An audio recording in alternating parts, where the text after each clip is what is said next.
You are all weirdos. Weird science is the revolution.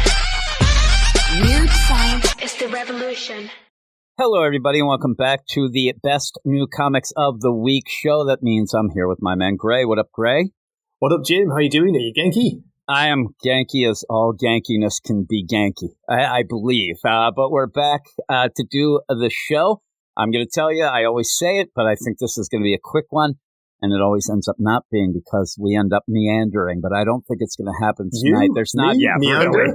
Yeah, me and you. I'll tell you, we end up doing our Grant Morrison podcast each week. And every time we do, half the time I forget that we're talking about Grant Morrison. And we're just going on about 80s and 90s music. Yeah. That's what it always is, music. But we're going to be doing the best new comics here. Not a strong week at the big two, according to me and you. But when we do the show, I always remind people, please let us know what you enjoyed, what your books of the week are. It's a no judgment zone. Nobody's going to yell at you unless you yell at them. I mean, me. And also, I like to hear what people enjoy. I like to see if maybe it's something I have dropped or never picked up, or me and you just didn't know about, and including other people watching. It does get you involved and want you to get some more books. And that's what we need right now. We need people to get more books on their pull list. Just have to rely on these companies and writers to actually give you some good product. And that's how we're going to start off by going to DC Comics. We have one book, and it's one book with an asterisk. I'm not going by what we usually go with. Usually we say that, okay, something in our minds has to be an 8 or above to make the show. I'm throwing this on with a little bit of a, heads up deal. It's Justice Society of America number 12. Not much really goes on in this book. It is a kind of a post-deal. Jeff Johns ended his story last issue, number 11, and some people can argue that it didn't end really great. But this issue, number 12, Todd Knock on art, Jeff Johns writing. Todd Knock does some great work. It's a lot of spread pages, and it's a lot of through the time of the JSA, leading to even the Lost Children, and also with a Stargirl deal. If you're not aware, that is a character based on Jeff Johns' sister, who ended up tragically dying in a plane crash while she was still in high school. And Jeff Johns created that character to, tribute to her. Now, with that, Jeff Johns is done at DC. Yeah, I say that, and I always want to say, like, Jim, that's what I'm reckon? saying. It's weird to say he's done forever because I just always think that never at some point, he'll come back, but I think his intentions are that he won't. He's doing Ghost Machine stuff, and he's making everybody on the Ghost Machine book, they're exclusive. So him just going off and like, hey, the rules aren't for me, whatever, I think would be weird. And I do think he wanted, in my mind, to really make sure that he doesn't have that like net there that he could say, well, if this doesn't work, he always can still, but I think he wants to give full commitment and let everybody know that he's fully committed in the deal. Again, I'll tell you what, Jim, he's not just doing Ghost Machine. He's knocking it out of the park, as you say, isn't it? They're some of the best books out right now. They are. So in that, I think that this issue is a goodbye to DC for Jeff Johns. But if you think about it, it's one of his big things that people love is just the JSA. And in this, you do have glimpses. And so he's saying goodbye to the JSA. But really what I think is saying goodbye to the character of Stargirl. Again, it's like saying goodbye to a sister. And I said to you, once I started kind of getting that vibe in the play of his sister did not get to graduate high school. And in this book, she graduates high school. And some other things that when I was looking into a bit, it does seem like this is him saying goodbye to his sister by allowing her to also move on from where she was stuck. I mean, that's the problem. If you have somebody unfortunately tragically die, especially as a young person, they're just stuck in that thing. Like they never graduated, didn't go to the prom. And I think that this was his way of saying goodbye. And when I read it a couple of times, I did get emotional about it a bit. I did get kind of choked up, having kids myself, things like that. And I just think that it was something that maybe he did struggle with or didn't realize, hey, I'm going to start this new company. I'll be oh, wait a minute. I'm never going to be able to, write the character that I, write for my sister. So I think that it was a little special that way, though. overall, nothing happens in it. It really is disappointing that it's an issue of a lot of spread, but it looks great. It looks incredible. I'm just looking through it now. It looks These great. double-page spreads, Jim, the detail, the number of characters, it's unbelievable, isn't it? No wonder it took 2 years to finish. Yeah, really, and now we see why. So you end up with the deal. If you end up, even if you didn't read the series and you love Stargirl, you love the JSA or all that, you can just pick this up and have it as a deal to look. And also, the Lost Children have a full page, and I love them. That, I think, is one of the better things that Jeff Johns and, his whole deal has worked on since, way back. And I hope that we see those characters. I don't know what Jeff Lemire has in store. I don't know if we're going to get to see. My favorite character was Salem from The Lost Children. There's Cherry Bomb, and Wave got to actually do a big thing in the ending of the, what's it called? The Absolute Power, which we won't put on the list either. But overall, I just think if you are interested and it's something that you can go and grab and look at. But again, it's with an asterisk because I didn't quite give it an 8. So I'm kind of bending the rules a little. But that's it for the big two. And it makes sense in the deal. At least we have something from the big two. And yet it has an asterisk, which in a week where DC is trying to start this new deal, they're all in. You get Absolute Power, all in. It's tough to not pick any of those, but I don't think that they I was looking can as well. be. I was trying to, as you were saying, it was close with a few, but nothing for me really, really jumped and stood out. Even though I love the new, the old DC logo, Jim, seeing that on the all-in issues. Yeah, those are pretty good. Back. And so with that, I'm still, and I said it this week's podcast that we just got done recording, the idea that I want to be able to tell people, listen, come on back if you left it, but I can't yet. I can't say that those are. There's still the Absolute stuff that starts next week with Absolute Batman. I hope that ends up getting some readers, but I'm worried, overall with how DC has been. Me too. One more thing as well, Jim. The All-In special. I know it didn't make our list, but I'm looking on League of Comic Book Geeks, and there's a heck of a lot of reviews, and they're all 4 or 5 stars. People seem to love it. And a lot that's of people. Great. And I hope that people are able to kind of jump in and come back and whatnot, because I have seen it. I see it with the stats of our podcast. I see it with just me and you, where you lose the oomph and the inspiration at times to even make videos and things because of the lack of not just interest. I'm not just talking about clicks or, views. I'm talking about just people just not liking anything, and it just gets you down after a while. So I hope want that excitement back, don't we? Back in the days of New 52 or even Rebirth, they want to have that buzz. Yeah, and I'm telling you, when you say New 52, people lose their mind. I actually started reading then, so it has a special place. Batman was awesome back then. Yeah, but Rebirth, when that happened, at that point in our podcast, we had been going for almost 100 issues. It was getting close, and Rebirth started 80 or 90 issues or episodes in. So we had been doing it for quite some time. And yeah, we had some things going and things were improving. Rebirth hit, and it put a shot into everything. Tons of people were all excited. It just felt like everybody, that was when people were all in. People are so excited and back, and this is the greatest thing ever. And what I said in our episode where we talked about the All-In special, I was hoping to get the feeling that I got from Jeff Johns' Rebirth special, and I didn't. That Rebirth special was one of the last 10s I gave because of how excited I was. After reading it, got choked up with Barry and Wally, and I just wanted that again. I didn't quite get it, but it could still rebound. But no Marvel things. A couple big disappointments. I know that some people will probably still pick Get Fury.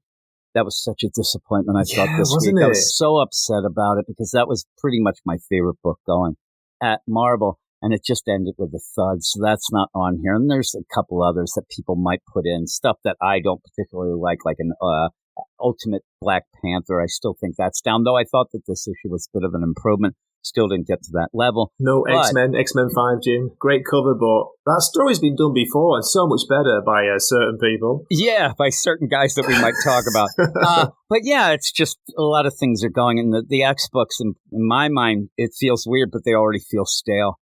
And they don't feel as connected or even integral or I was talking to someone about that in my comments recently, just saying we don't have the excitement of Houses of X and Powers of 10, nothing like that. I'm telling you, even when I didn't understand anything that was going on and Powers of 10 and Houses of X or whatever the damn things I always get it. That's when I got really into it, back into X-Men. I it was so good that even me being so confused, I kept going with it. And then eventually, I said Teenie Howard got me out of it.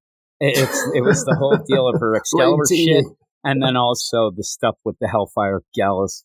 I had enough. Yeah, stop.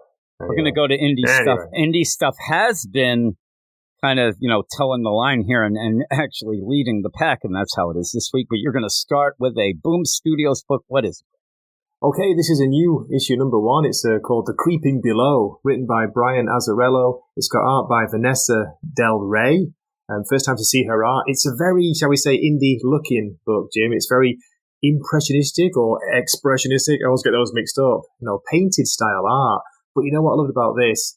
It's dark storytelling done well. It's like you've got a protagonist who goes to Oslo. She's going to see like a death metal band. Maybe Eric was there as well. What do you reckon? It happens a lot in Oslo and those things. They love their death metal there. They really do. It's weird. Into it. Again, if you want to go on a meandering deal, I had a problem because I was trying to make a song up that sounded like some things that Eric does. We put songs on our podcast. But every time I would go, and yes, it's AI, so kill me. But the idea, every time I put death metal and doom metal and a girl singing, Icelandic accent, and it was driving me nuts. I'm like, why? Why? You don't have to just go there. And I kept yelling, and I even played the one to Eric. I'm like, why is it doing this? I never put a... it went away, but you keep going because that makes sense to me.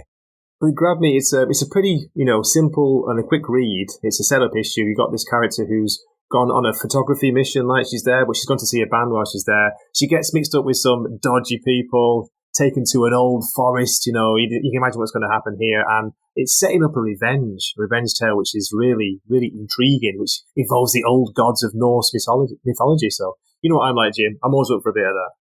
Yeah. That's the thing. We'll even talk a little bit. We'll even talk a little bit later about another book that, again, I liked, but the problem is that that's really not my deal. Like sometimes, with, the stuff like that, I kind of like the the bright and happy stuff, and sometimes into the darkness. Now, and I'm looking at it now, and the funny thing is it does have a different style. It looks pretty crazy.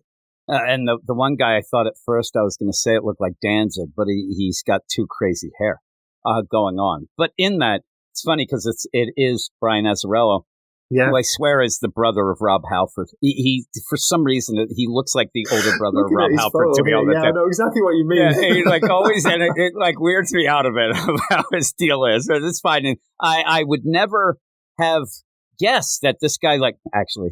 You can tell looking at him that he probably loves death metal. He just has that look, so I'm good with that. Even though it's like a death metal song, there are lyrics in it. It's not bad. I'll tell you what, it's a lot better than that Dazzler song. Let's just say that. Yeah, you mean the Dazzler song that got our Marvel copies taken away? That was great. I mean, there's Gabe.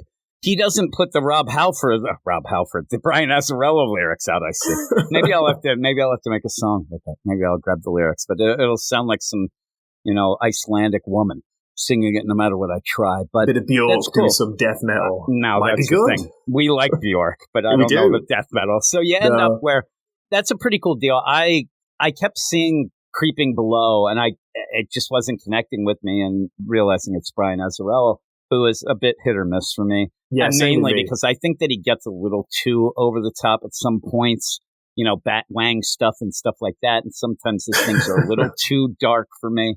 But I might check it out. It came out of nowhere, Jim. I heard no press for it. I don't know about you, but it was like word of mouth got me to find it. And sometimes when we go through these, and you just go through like the comic roundup, and all you see are the titles and whatever, and it just didn't feel like something I would see. I'm more of a hair metal guy, even though people tend to yell and scream and say it's ridiculous because of grunge. Thanks a lot, Kurt Cobain. I saw the band Cinderella in concert like 7 times. I loved them. I thought they were great. Did you ever see Poison? Oh, my God. I did not see Poison, but I did see the Bullet Boys open up for Cinderella once, and they were terrible. I also saw Motley Crue once, and I'll let you know, that was awful. It was completely awful. It was an awful show. Cinderella, though, pretty darn good. But we will move on to the next book. We'll go to Dark Horse, and it is, I'll give you the credits here, and we'll talk about it. It is Nemesis Rogues Gallery number 3. Written by Mark Miller, art by Valerio Giangiordano, and it is $4.99. It's one of those things that at one point the books were $2.99, and then you end up going to $4.99. But I still think this one's worth it. It's so good. It's one of those things where it almost feels like this and all the other things, you are at least guaranteed that you're going to get your money's worth, even if it doesn't quite get to an 8 out of 10. You rarely get something from Mark Millar that's like under a 6 or anything like that. I think that it's pretty good, but you tell us about it here. Same here, absolutely. And you can just go off the cover. The cover should pull, covers pull readers in. When you see this cover, the main one, Jim, it's unbelievable. You got Nemesis dropping, he's upside down, he's dropping out of the sky, like with 2, submachine guns maybe blasting away. He's got a smile on his face. It just sums up this issue. It's insane. Crazy action scenes, nice dialogue, good sense of humor by Mark Millar, and lots of twists as well. He's not afraid to put in a twist or two, is he? No, and again, it's one of those things, and I'll bring back the idea of, us doing the Grant Morrison stuff, and on surface level deal, I didn't think I liked Grant Morrison. I didn't think that I enjoyed his books because it gets too wacky and things like that, but that's like the gut reaction for not reading a lot of Grant Morrison once you start reading it more. I had some people this week that actually sent me messages and things saying, I don't know why you like Grant Morrison. So, no, not Grant Morrison. I don't know why you like Mark Millar so much. He's always dirty, and he curses too much, and he has, body parts, and he's just disgusting and things like that. Or he likes triggering people, he always pushing the envelope. I think he's changed. He's got more mature these days. And it's weird. I think that it's also the fact that once you actually just read, you realize at points why he's doing that stuff. Yeah. And also when I read, and I'll just point out some things because I just did the DC Comics podcast, when you end up reading issues like A Birds of Prey by Kelly Thompson, or even A Poison Ivy by G. Will Wilson, whether you like them or not, I'm saying for me in general, I'm reading books where they're standing around talking. And like A Poison Ivy, they're talking about cashews and why you shouldn't eat them. And then they're going and looking at something, but not doing anything. What you get from Mark Millar in every single issue is people do a lot of stuff, and they're killing stuff. It's over the top. But even if you don't seem to, it gets you pumped. It ends up where and again, just to point out, and the person was telling me, like, I don't like this Nemesis book because Nemesis, he's awful. He's a villain. He's not a hero. He is a villain. This is what he does. Miller, he's actually making him like him. And as you say, he's a total scumbag, this guy. He's a horrible person. Yes, he is a complete and utter scumbag. I don't mean Mark Millar, maybe. But Nemesis is awful. But he has that way of, and what he also ends up doing is he has a knack for making fun of comics in the same way that he's honoring them. Like he will pick out tropes and then turn them on their head, or he'll use a trope so you think he's doing something and then he'll make it different. This happens in so many different books. One of the things, again, we have a Mark Millar podcast on our Patreon, patreon.com/Weird Science. And right now, me and Mark are talking about Superior, a book that I really didn't know much about. I'd never hear a lot of people talking about it. And what it ends up doing is it's a Superman story, almost a Shazam story as well. But it ends up poking fun at some of the tropes that you have in comics, but then making them work in this. It just works. And that's how Nemesis, obviously, a evil Batman. He has a sidekick. You have all that stuff. But it's done in a way that's like a wink, wink, but it's not just based on, it's a good story as well. And it's just, you see things in the book that you never see. And I go that first issue. I mean, I don't think I've ever seen anybody kill somebody with a chicken bone.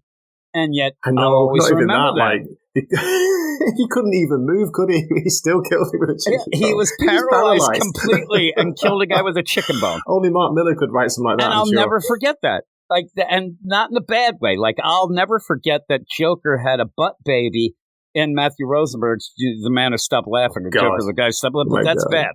I like it because, it's crazy, but I do. Until, the guy ends up bombing in 80, whatever. I don't think that'll happen. I will read whatever he puts out, no matter what it is. I will give it a shot at least. I really like it. So that's our suggestion here. We're meandering again. We'll go to the next book. We only have 2 more. We have Image Comics, and that is actually Ghost Machine as well, because it's Hyde Street #1, written by Jeff Johns, art by Iron Rice. The art's incredible. It's $3.99. Again, I didn't love it as much as you, but it's still way worth $3.99. And I'll tell you right now, the only reason, it's more personal reasons I don't love dark comics. We already talked about that. but I can read it and recognize that it is good and people will like it. Though I think it's a little more niche, that it won't really be as popular as, the big three, Rook Exodus, I agree. Red Coat. I'm the same. I was saying, Jim, like it's not an amazing issue. I wouldn't say it's great, but it dares to try something a bit different. Yeah, it's Twilight Zone, isn't it? It's that kind of style of storytelling, but I loved all the little details, the little Easter eggs to cool comic book readers. You even have a Rook deal. That's there actually is. Yeah, and it's just a name on a deal. You also have some of there's a Junkyard Joe comic that the one kid is reading, and this thing, it's really neat. Now, what I do like about it is he's taking chances. I think that he realized that, this isn't going to be for everybody.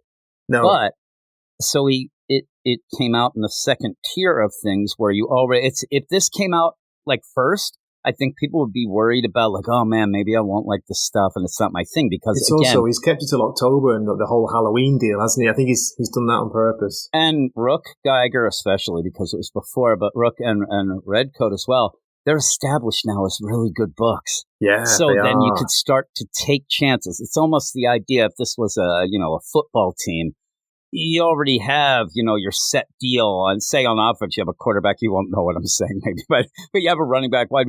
You then can use your next pick in the draft for some sort of niche thing that you need to fill, but maybe not. So you end up being able to take a chance and you kind of do this. What I usually say in comics deal is that's why there's so much Spider-Man or Batman, because those are the big things. And if those sell more, then that allows you to take some chances on the back end with, something like a Creature Commandos or something like that. So I do like it. What is it now? It's only half a year, isn't it? Ghost Machine. But think about that. Say 6 issues for the main titles. They've had 6 issues already. He's made it a brand you can trust. He's made it a brand where you can find quality comics. And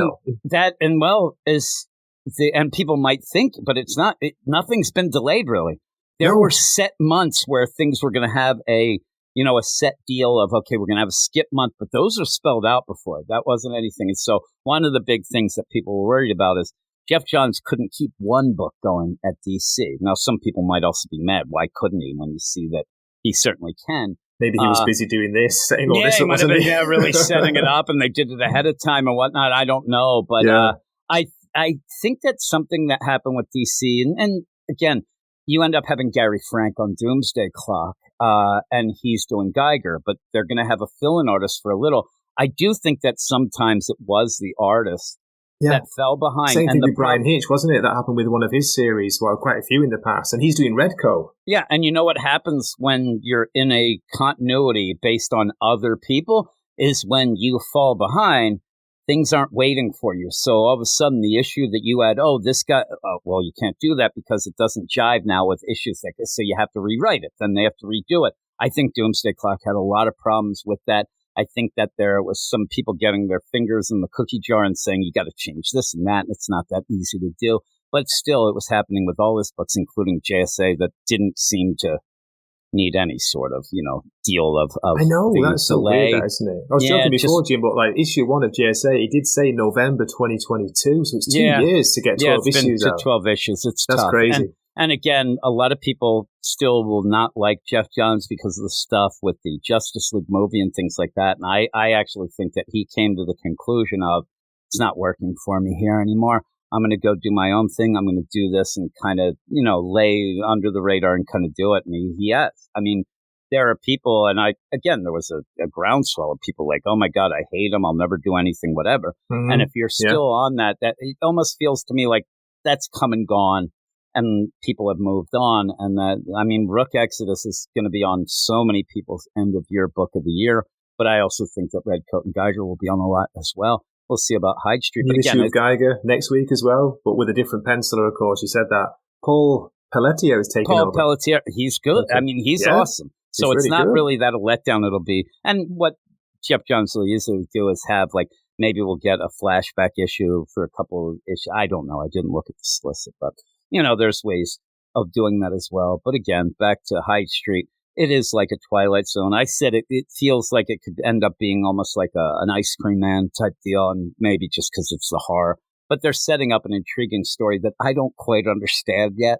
But you end up having a street. They have a street that looks like you end up having these people who try to pull in and get to decide if people will get redemption and go to heaven, or maybe go to hell if they don't. And you have an old lady that's just, it's one of the most awful things that this lady has done.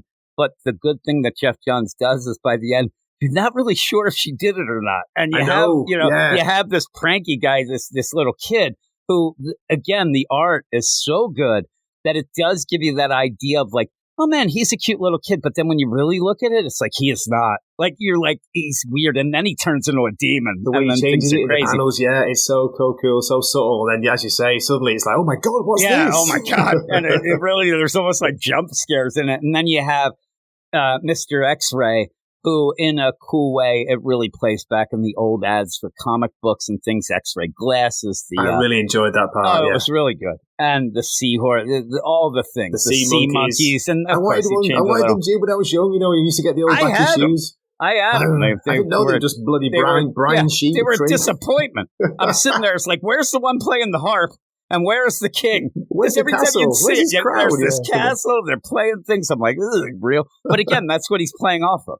And it's a cool play of playing off the idea that this guy's taking advantage of kids who just want things to work like that. And he's like, well, we can make, but yet I know that those things are a dupe, but you kind of go into it knowing it. Like you'd always want X-ray glasses. You still want to believe, though, even though you know, it's not going to work. Any boy who's listening, if you were a boy at any point, you saw that, you obviously thought you were going to go and see boobies. You were going to put those on and go walking around and see all the girls' boobies, and it's not happening, but it's kind of funny. And that's where I think also, like, if they don't work, you're not going to go complain because you don't want to. Hey, Mom, these didn't work. I didn't see boobies. What did you want to use them for? Yeah, son? Really. So it was a funny little take that made it feel like a classic type feel. So I'll give it to you. Just one last point. What I liked about it, Jim, is like you got this list of names near the end, and it's kind of setting up. It feels like it's a big universe out there, and he's not even built it yet.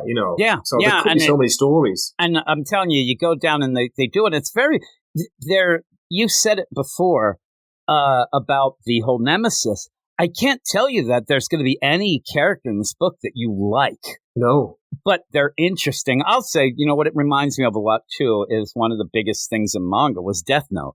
You read Death Note, and there's not a real hero in that book. Okay. But you tend to, because of the character, you tend to start to, like this person or like this person because you hate this other guy more and things like that. So it feels like that, and there are some books like that. But I'm telling you, like, they have Dr. Ego, which they talk about. They have some, but there was one there's Pranky, the colonist. I forget. I can't remember the names now. Yeah, there was one. I'm looking at it, and there was one that I was like, I really don't. Oh, Lady Lost Eyes. It might have been that. I'm like, I don't need that. Oh no, it's Gen Z.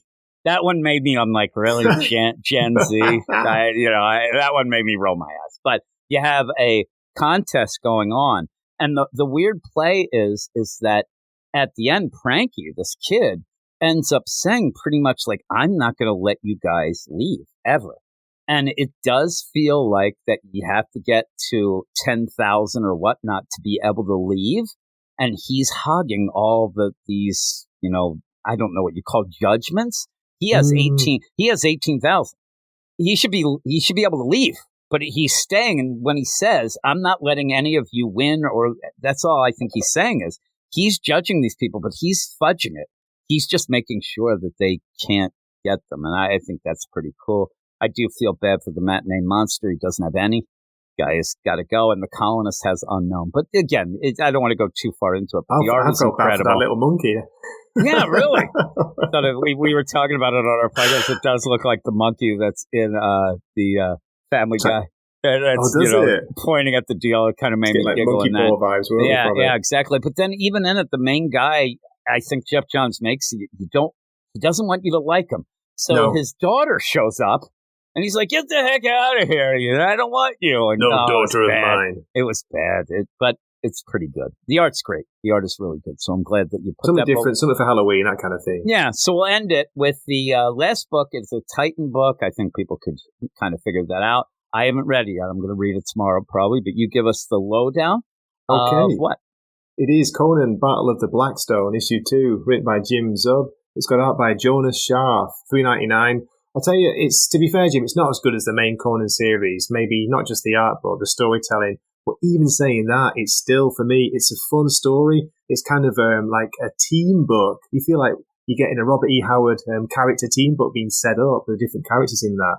Which so is you've got cool. Conan, And Agnes de Chastillon, I don't know her. Is it Dark Agnes she's called? Solomon Kane, the three main ones I in like here. Solomon Kane. Yeah. I do. And again, like you said, it might not be as good, but at least it is doing something different. You know, you don't need, we already even have kind of two classic Conan books. So, kind of this, and the one's an anthology, so that works out. The one main book is great. And then you have something different here, which I thought the first issue was pretty cool with the Adventure Club, things like that we talked about. Yeah. So I am looking forward to reading this. But again, I think Conan in general and Jim Zub will be on a lot of end-of-year lists as well, because people do like them so much. The Energon stuff will be up there, Transformers. And so with that, I don't see any books at the big two as being anything that I would say is a shoe-in to be on people's end-of-year great lists. I just don't. Now, maybe I'm forgetting something, but main books, it's just that is down. Worrying, isn't it, saying that? I tell you. It is. And again, people might, I do see people, and they can do whatever they want, but people almost like they're like dancing, around the fire that is the big two, like, oh, it's so great, they're failing, screw them, and D&D's where it's at. Well, don't you want everything to be great? Like, I would like love that. Like Mark Miller always says this. He says if the big two fail, that's it. That's it, because the big two that brings everybody in, and then they pick up the indies as well. On top of that. Yeah, and even that deal. And I was actually going to mention the one thing that he had talked about when he had a couple comic store owners when they had like a roundtable type thing. Yeah. And the one guy ended up bringing up, and I thought it was a great point, that the parking lot books that he called them, that it's the ones that when you buy them at the store, you don't even drive home. You read them in the car because you want to read them right away. And said there's not many books like that. I think that Mark Miller's books, like a Nemesis, you almost want to dive into just to see what crazy stuff the guy does and how insane it is. But I do also think that the Ghost Machine books are like that. And if you are into, say, the Transformers a little more than I am, you might end up, and I'm not saying the book, I'm saying the whole property. I'm not really learned on it, but that's other things that you might jump in. So there are those books. Unfortunately, they are the indie stuff. And, we've been doing, me and Eric have been doing our DC thing for a while. And so when it's personal when people say, I hope that DC goes out of business and things like that. And I'm like, it's a lot of stuff that I end up doing. And again, if the DC stuff fails, then you said it's a trickle-down effect. But the trickle-down effect is old Jimmy Boy here is probably done doing podcasts and videos, because that's the bread and butter of everything I love. And so I'd be like, why even bother? If that's done, I just wouldn't have the oomph to do it, even if I do love all of the indie stuff, because, again, as a personal level, you can tell everybody the same deal. The indie stuff just doesn't get a lot of views. It doesn't get a lot of people listening. More people will listen to a review of a shitty Spider-Man book. Yeah. Then they'll listen to an incredible indie thing, and they'll listen to that, isn't it? It really is. It is. We want to like promote these more and like really talk about. It's great to talk about them, but people just don't seem that interested. There isn't that audience for them. And quite frankly, the reason why we do this best of is to kind of backdoor these indies in, so people can hear it, and they seem to kind of deal with that a little more than if we just had a random. Even a Nemesis Rogues Gallery or the Creeping Below or whatever, it's just people just don't seem to really be that interested in indie stuff on a viewing level and stuff. People are obviously buying them and they'll claim that they love them, but it is a shame. It is a shame. And like Gabe has a whole, website, and he's doing videos, and it's a lot of the indie stuff. And God bless him. It's not so sus over there when it's his things. He's like Jeff Johns at that Ghost Machine. The minute he goes there, he's not putting out Dazzler freaking lyrics, but that's it. No, you're right. To be fair, he's shouting out the much like supposedly smaller indie companies. You got a lot of things that you won't see anywhere else on his channel. Yeah, and his own website. And again, that's great, but it's not going to get the views that some other things, the big things, do, even when they stink. Because people like when things stink and like you're bitching about it. But boy, it'd be great to really love it. It'd be great that every week people can't wait to read the next Spider-Man in a way that it's because it's so good. Not, let's see what he messed up now, or let's see how bad it is. And it's become that. It's become a hate read for most people. And that it gets depressing. But that's, the State of the Union. I thought next week was the last issue, Jim, but there's still one more. Apparently, they're doing an oversized special Goodbye Zeb Wells issue. Of course they are. I swear to God. I mean, I know that Nick Lowe, he's kind of a jerk, but he has to know the deal, and I think that he wants to just, rub it in the people or something. I don't know what's going on, yeah. Like, it should be a Going Away special written by some competent writer that pretty much just the minute that Going Away is, okay, Zeb Wells, you take a breather here. Somebody come in, kill Paul, get that out of the way. Make half the things. By the way, Dark Web never happened. There was, again, it's funny because most of the things when at an end of a big run that they seem to think it is, you usually have to reset some things for the new writer. But something like, say, a Dark Web, where we ended up having the big embassy, the Hell Embassy, like that, they already took care of that because nobody cared and they never wrote anything about it, so that disappeared. You end up having talking mailboxes to play. It was just nonsense. Miss Marvel died. I hated that thing. I hate it. And people like Rick Rapp, even Matt, that I do the Marvel stuff with, but it just is like a kick in the balls every time any of that happens, and it's just bullshit. And the bullshit started even before Zeb Wells, when we had the Beyond stuff. And you had Cody Ziegler.